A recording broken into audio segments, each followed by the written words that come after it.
All right, good afternoon and welcome to the second White House Mapathon. My name is Courtney Clark and I'm from Peace Corps' Office of Innovation, where I manage our Open Mapping and Geographic Information Systems initiative. Thank you for being here, both to our guests in the room and to those who are watching the live stream. We're streaming right now at whitehouse.gov/live, and the video will be available on that site later today. We are here today to celebrate and actively participate in government-led open mapping projects that support the achievement of the Sustainable Development Goals. In September 2015, world leaders of 193 nations, including President Obama, adopted these bold and ambitious goals which set measurable targets for social, economic, and environmental progress. We know that data, particularly open, high-quality, and accessible data, will play a key role in achieving these global goals by 2030. Today, we will contribute open geographic data to a malaria prevention in Mozambique and to remote and marginal communities in Texas and northern Maine. Our efforts will contribute to the achievement of two Sustainable Development Goals in particular: health and well-being and reduced inequalities. As a former Peace Corps volunteer in Guinea, I saw firsthand the toll that malaria takes on the health, economy, and education, both of my host community, and I've seen it around the world as well. And I couldn't be more proud that this group has come together to work toward malaria prevention and to help level the playing field for rural communities in our country. Our goal today is to contribute 25,000 edits to OpenStreetMap. That's a lot of edits. So we need each and every one of you to map as much as possible. Our fantastic youth mappers, hopefully you've met the youth mapper at your table, will be here to help you every step of the way. Now I'd like to welcome Megan Smith, the Chief Technology Officer of the United States and Assistant to the President. She's been an amazing champion of open mapping within the government. Please welcome Megan.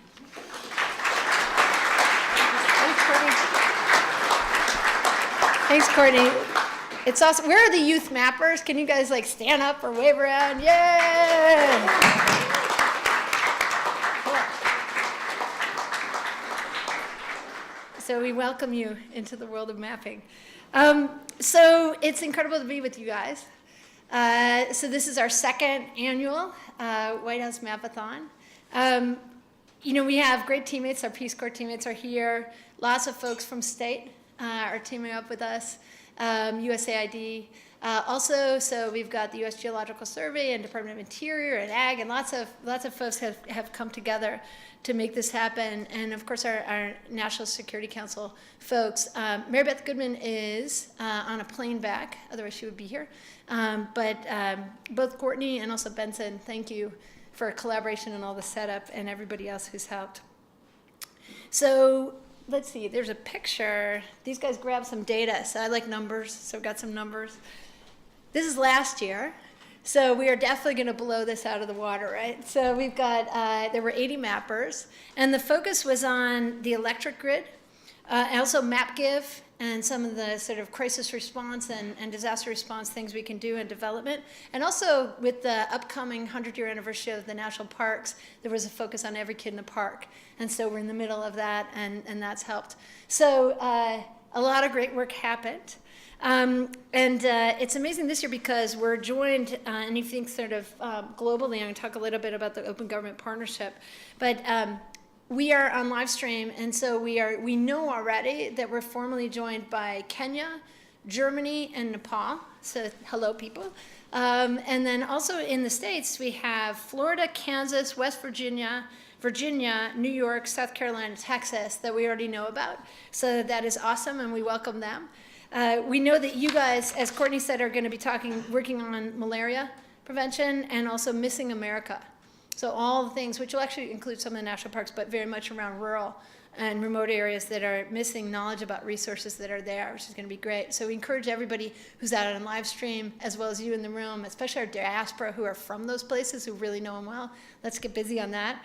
And then we know that some of the people out in the other communities are working on humanitarian open street mapping, a whole range of work there, public transport, and public lands. Nepal team continuing work on disaster preparedness, and the USGS folks visualizing resources and critical minerals and other pieces, and I'm sure other people do more. So this is just a couple images from the Open Government Partnership. The president started the Open Government Partnership with a handful of other countries. There were 7, I think, or 8 in the beginning. Corey Zark, who's in the room somewhere, she basically went out, leads that work for our side and work with the National Security Council team. Now there's 70 countries. And I know, is there someone here from France in the room right now? There's some colleagues have come, and they'll come in later, but they're going to be hosting the next Open Government Partnership meeting. So this is where we sort of all get together. Last one was Mexico City for the major meeting. There's going to be hackathons, and mapping is a big part of it. Civic tech is a big part of that. And so this is where we collaborate. One of my favorite things that the French team did was they collected all the French-speaking countries in the digital government side and had a hackathon across digital modernizing government, which we're doing a lot of that work across the US government, and mapping plays a big part into that. So kind of shout out to OGP, and we will continue a bunch of that work. Part of the Open Government Partnership is to establish, what you do when you join is you commit to establishing a national action plan. And so as a country, you look across and almost crowdsource, both from the federal government, but also from states and locals and from citizens, what might we do in our country to advance open government? And certainly the United States in the spirit of James Madison, who's our open government founder.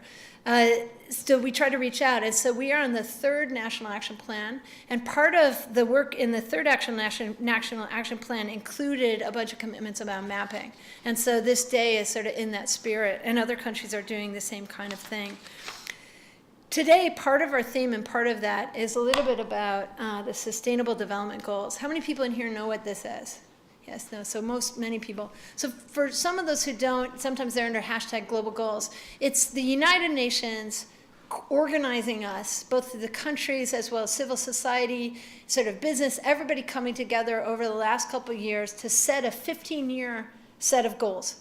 And it's incredibly comprehensive. So this is us last September, ratifying these goals as a world and saying, okay, we got our sights set on these, and over the next 15 years, we want to make measurable advancements in, life below water, in gender equality, in good education, in reducing or no more poverty, zero hunger, like really amazing goals, peace and security, justice, sustainability, economic empowerment, economic opportunity. And so it's a great organizing group. I love it because it's so amazingly comprehensive, and it was done in such a really interesting collaborative way. So this is a great set of goals, and the resources and the mapping and geolocation of information and using the maps to coordinate ourselves and to realize what's missing and realizing what's there and help ourselves network humanity to together solve these goals is what we want to do and what today is really about, with a geographic lens on that.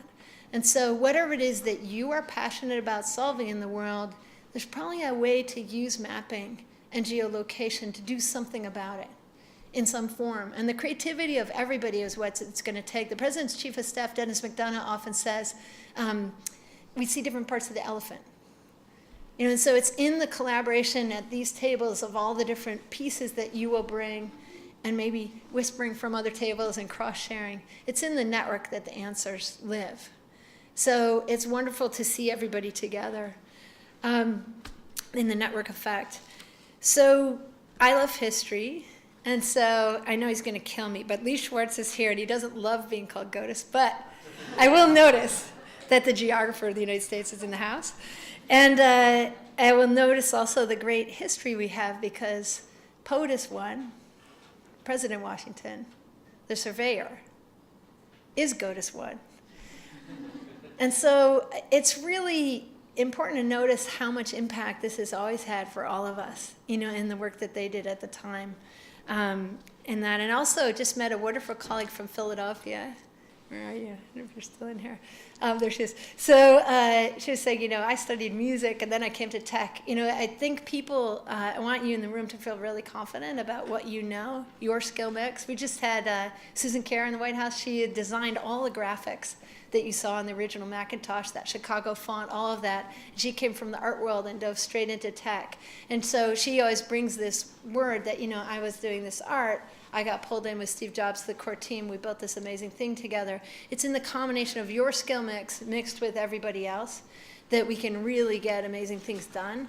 And sometimes the insight does come from music or art or tech or any of the other disciplines. The universe doesn't really separate the subjects, even if we're still trying to get out of that industrial age learning, like each of these subjects, as if they're not related.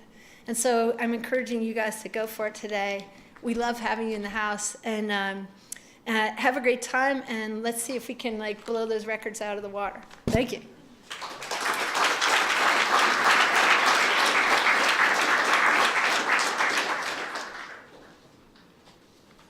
Hi, everyone. Thanks for coming. I'm Benson Wilder. I'm with the MapGive initiative at the State Department.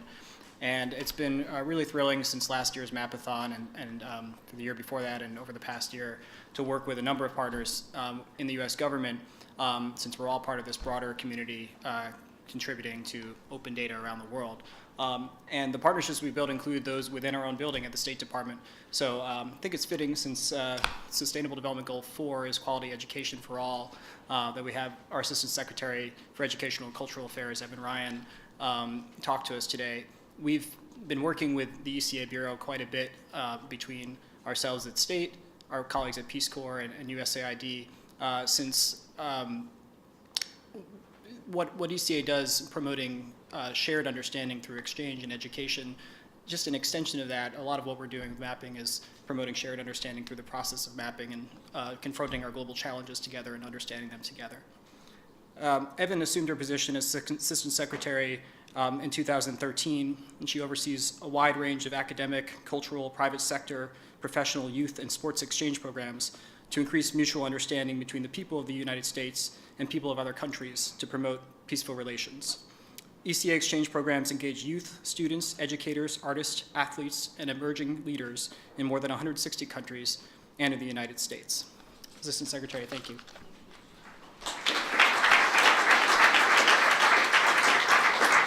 Thank you so much. Good afternoon, everyone. It's a pleasure to be here, and especially a pleasure to be here with Megan, who has really, I think, transformed the perception of government and the White House in terms of bringing innovation here to us with her expertise and her background. So we're always thrilled to partner with her. And we in ECA, as Benson mentioned, we are endeavoring every day to be innovative and forward-looking, and we hope to be doing that today here with you. We do, as was mentioned, oversee the whole concept of mutual understanding. How do we tie our country and the American people to the people around the world? I call it grassroots diplomacy. How can we enhance our relationships, build better bridges, especially amongst young people? And the overwhelming majority of the exchange programs that we run are focused on young people so that they can have an experience here in the United States, and likewise sending young Americans abroad to help us understand one another, their challenges around the world, other people's countries and cultures. To me, now more important than ever, that we have that sense of comprehension and understanding of other countries and cultures. So today, by being here and volunteering to be digital mappers, we know that you too are tying us all closer together. You're helping us understand one another, you're bridging divides, and that's an important part of promoting mutual understanding. And you're joining thousands of virtual mappers around the world who are endeavoring to do the same thing. When challenges arise, whether they be natural challenges like earthquakes and hurricanes, man-made challenges, and in this case, I know health challenges, global health challenges, it's important to us as we operate globally that we know that not only American citizens have access to health and health infrastructure around the world, but that our global citizens also do, and that we lift each other up because we're stronger when we do that. So we know that as signing up as a volunteer mapper, you are highlighting your own readiness as a global citizen. And we know that you're acknowledging that the actions you take here in this room can have an effect on a community far away, a place you've never seen, a place you might never have even thought of, is a place that you might explore today. So we've integrated open mapping into some of our international exchange programs, and I have a few examples for you. We used MapGive, a website sponsored by the State Department's Humanitarian Information Unit, to teach mapping to alumni of the Mandela Washington Fellowship for Young African Leaders in their communities in Tanzania and Namibia earlier this last year. Our diplomatic missions in Lahore and Jerusalem used MapGive to engage local students in mapping for 2 humanitarian crises, the Ebola outbreak in West Africa and the Nepal earthquake. And the embassy in Manila held a Mapathon earlier this year to support disaster preparedness efforts in the Philippines. Last November was the first time that a Mapathon was held as part of International Education Week, when we in the State Department joined colleagues, including Megan and her team, and other colleagues from across government agencies to encourage people around the world to promote study abroad and global education. So we see open mapping as a powerful tool for international educators. What better way for teachers to help their students learn than to learn virtually through open mapping and to see themselves as tied together and working with each other as part of a larger global community. In February, a member of the MapGive team and a Peace Corps colleague gave a presentation to more than 80 K-12 teachers at a global education resource fair here in Washington as part of our Bureau's Teachers for Global Classrooms program. And our alumni office, because we have over 1 million alumni who've been through our programs around the world, recently launched an Alumni Action Corps, which is open to former participants of US-sponsored exchange programs. And the Alumni Action Corps' first activity is what's taking place here right now. A group of our alumni in Europe are actually joining you here virtually to help draw digital maps. We hope to tie our alumni more and more to these sorts of programmings because that's the advantage that we have today, is being able to stay in touch with them long-term virtually. So in closing, since I have you here as an audience, and you're the perfect audience to help join this choir that I represent, I urge you your family, your friends, yourselves, your communities, encourage them to take part in exchange. Students that you know to study abroad, it's more important than ever that we do have that experience as Americans, that we understand other countries and cultures. So I'd love for you to join us in that endeavor. And I hope that you'll keep me updated on your mapping projects, because we in ECA want to continue to be great partners. So thank you all for doing your part to make the world a better place. Thank you.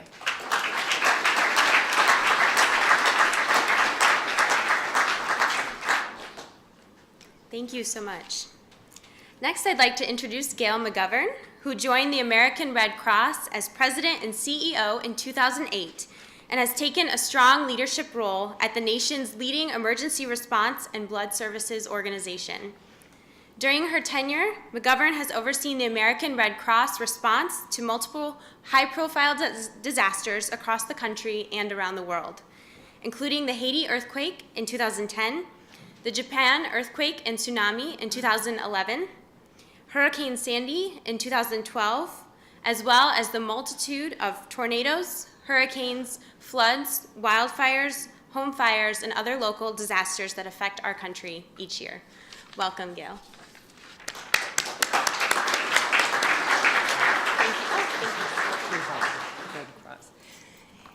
So thank you so much, Courtney. It's such a privilege to be here with you this afternoon. I just learned how to map, and I do have a confession. I started my career in 1974 as a computer programmer, and I was using punch cards at the time. So I became very enamored of the mapping software, and I was really into the technology. And then it dawned on me exactly what it is that we're doing. It is truly incredible. I mean, it is incredible that we can put vulnerable people all over the world on the map. And I want to thank all of you on behalf of the American Red Cross for volunteering your time to do this amazing, beautiful thing. The U.S. government has been a sensational partner for us. We're very, very grateful. We really appreciate that ongoing collaboration, and also our partners in the private sector. We have lots of volunteers that come and do these Mapathons, and we're very grateful for each and every person. And we're just thrilled that we're working together to literally put some of the most vulnerable people in the world on the map. It's extraordinary. I want to thank our friends at the State Department for their wonderful MapGive program. It's extraordinary. MapGive gives the Red Cross and a lot of other humanitarian organizations the ability to get vital images and important information that we need to be able to provide disaster relief during a whole slew of disasters. It's wonderful that all around the world, government, nonprofit, and private partners can use innovative platforms like OpenStreetMap to help us provide services. And just as an example, the maps that we're creating today will be verified by American Red Cross staff and our Red Cross partners in country. And the data will be used to help identify all kinds of hazards, risks, health issues, and unmet needs that are on the ground. And that enables us and other relief agencies to be able to fill those needs, and it really makes a difference. Working together, we are making a positive difference in the lives of some of the world's most vulnerable people.